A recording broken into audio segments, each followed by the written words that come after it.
Salam dan sejahtera bagi kita semua. Saya Hilda Awaliyah, calon guru penggerak Angkatan 5 Kabupaten Kolaka Timur. Kali ini saya akan memaparkan koneksi antar materi pada modul 3.1, yaitu mengenai pengambilan keputusan berbasis nilai-nilai kebajikan sebagai pimpinan.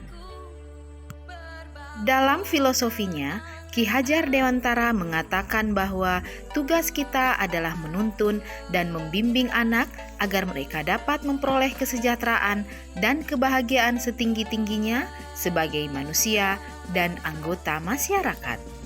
Sebagai seorang pemimpin pembelajaran, kita hendaknya bercermin pada pratap Triloka dan memposisikan diri sebagai seorang pamong, sehingga kita dapat mengambil keputusan secara bijak. 3 unsur pratap Triloka yaitu Ingarso Sung Tulodo, di mana seorang pendidik berada di depan sebagai teladan. Dalam pengambilan keputusan, hendaknya menunjukkan sikap teladan bagi murid maupun rekan sejawat, sehingga memberi efek positif bagi mereka. Ingmadyo Mangun Karso, yaitu dalam pengambilan keputusan yang dilakukan seorang pemimpin, hendaknya mampu memotivasi dan memberi semangat pada murid maupun rekan sejawat, sehingga mereka mampu melakukan yang terbaik dan berusaha untuk menjadi lebih baik. Tutwuri Handayani, keputusan yang diambil oleh seorang pemimpin haruslah mampu memberikan dukungan serta mendorong seorang individu untuk meningkatkan perkembangan, potensi, dan daya kekuatan yang dimiliki agar berkembang dan lebih maju. Pada dasarnya, nilai-nilai yang ada pada diri kita tentunya berlandaskan pada nilai-nilai kebajikan yang diyakini, antara lain saling menghargai, bertanggung jawab, kemandirian, kejujuran, toleransi, gotong royong, dan lain-lain. Nilai-nilai tersebutlah yang secara tidak langsung akan mempengaruhi prinsip seorang pemimpin dalam mengambil keputusan, yang hendaknya dapat dipertanggungjawabkan, berpihak pada murid, dan berlandas pada nilai-nilai kebajikan itu sendiri. Dalam pengambilan keputusan, ada 3 prinsip yang menjadi pertimbangan seorang pemimpin dalam mengambil keputusan tersebut, yaitu berpikir berbasis akhir, berpikir berbasis peraturan, dan berpikir berbasis rasa peduli. Selain itu, nilai-nilai sebagai seorang guru penggerak tentunya tetap menjadi acuan dan pegangan dalam pengambilan keputusan, antara lain nilai mandiri, reflektif, kolaboratif, inovatif, dan berpihak pada murid. Pengambilan keputusan berdasar nilai-nilai tersebut tentunya akan mendorong seorang guru untuk tetap mementingkan perkembangan bersama yang dilakukan secara inovatif, reflektif, serta tetap melihat kepentingan murid sebagai tujuan utama pengambilan keputusan. Teknik atau cara yang dilakukan seorang pemimpin dalam pengambilan keputusan pada suatu masalah antara lain yaitu melalui coaching. Dengan coaching melalui alur tirta, tentunya akan terjadi suatu interaksi antara pemimpin sebagai coach dengan rekannya atau siswa sebagai coachee dalam bentuk kemitraan yang dijalankan melalui proses kreatif ditandai dengan eksplorasi, membangun ide, dan pemikiran yang pada akhirnya akan menemukan potensi diri dari coachee untuk memecahkan masalah. Dengan teknik coaching, tentunya sangat membantu dalam membuat suatu keputusan yang telah dilalui dengan proses yang bermakna, sehingga keputusan yang diambil tersebut dapat dipertanggungjawabkan. Dalam melaksanakan proses pendidikan, tentunya tidak terlepas dari permasalahan.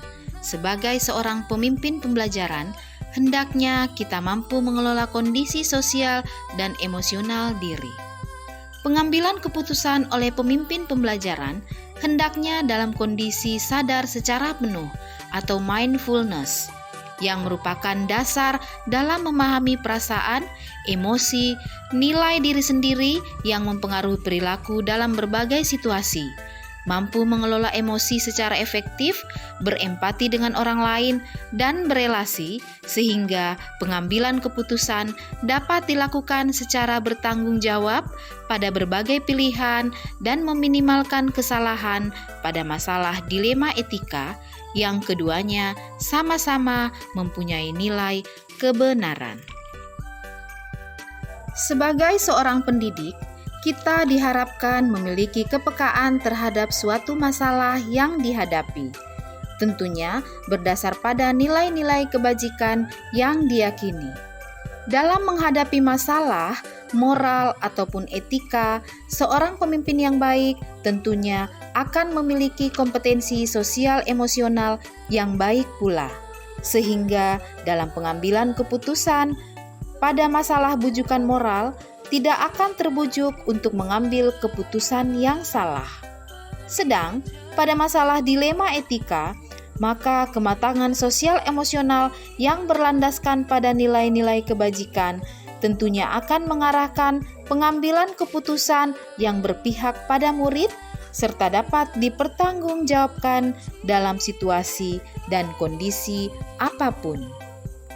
Dalam pengambilan suatu keputusan yang berlandaskan nilai-nilai kebajikan, seorang pemimpin hendaknya melihat masalah dari berbagai sisi. Keterampilan seorang pemimpin dalam mengambil keputusan secara tepat tentunya akan memuaskan semua pihak sehingga tercipta lingkungan yang positif, kondusif, aman, dan nyaman.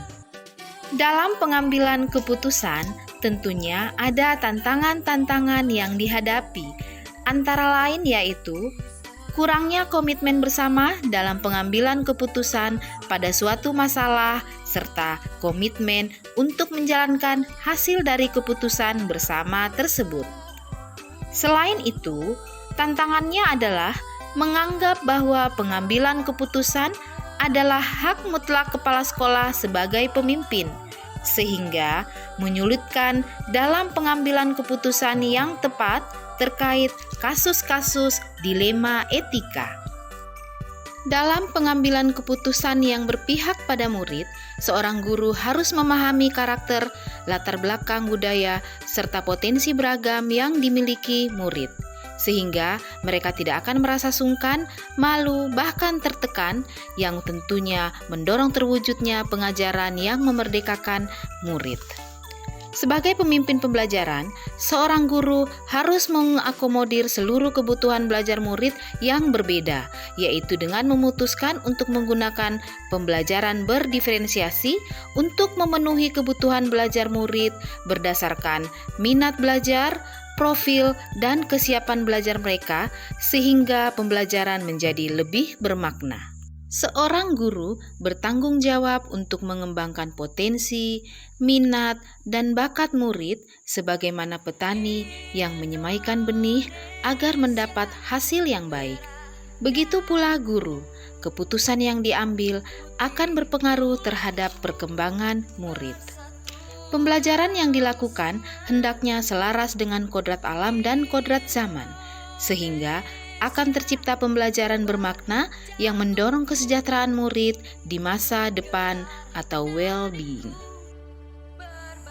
Dalam pengambilan keputusan, seorang pemimpin pembelajaran hendaknya mampu menerapkan nilai dan perannya sebagai seorang guru penggerak, yang mana dalam pengambilan keputusan berpihak pada murid dan mengakomodir semua pihak, yang secara keseluruhan efeknya akan berpengaruh pada visi yang telah dibuat melalui alur bagja dan akan mendukung terwujudnya budaya positif di sekolah.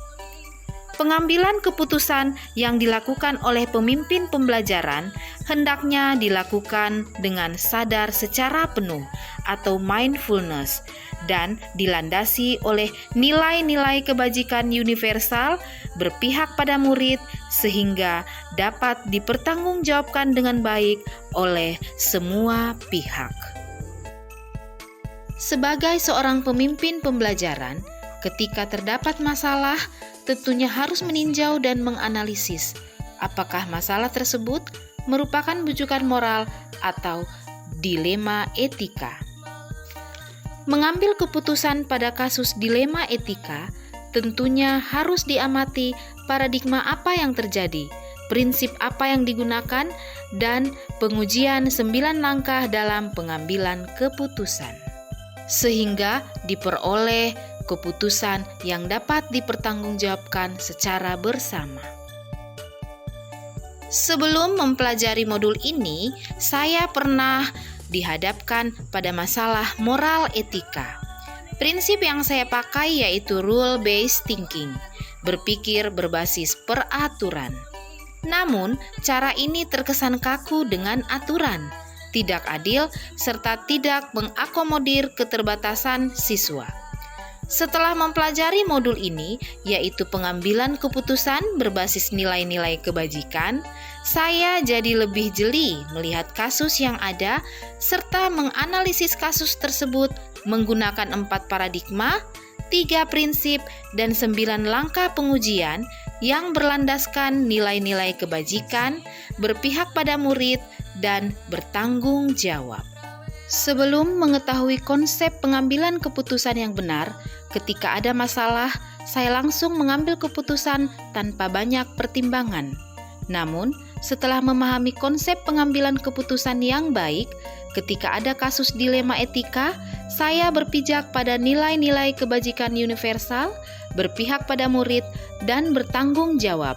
Selain itu, menggunakan 3 prinsip, 4 paradigma, dan 9 langkah pengujian dalam pengambilan keputusan secara efektif dengan berlandaskan nilai-nilai kebajikan, berpihak pada murid, dan dapat dipertanggungjawabkan, tentunya akan tercipta lingkungan yang positif, kondusif, aman, dan nyaman. Sebagai individu, mempelajari modul pengambilan keputusan berbasis nilai-nilai kebajikan akan meningkatkan rasa empati dan membuat kita menjadi pribadi yang lebih bijak melihat masalah dari berbagai sudut pandang.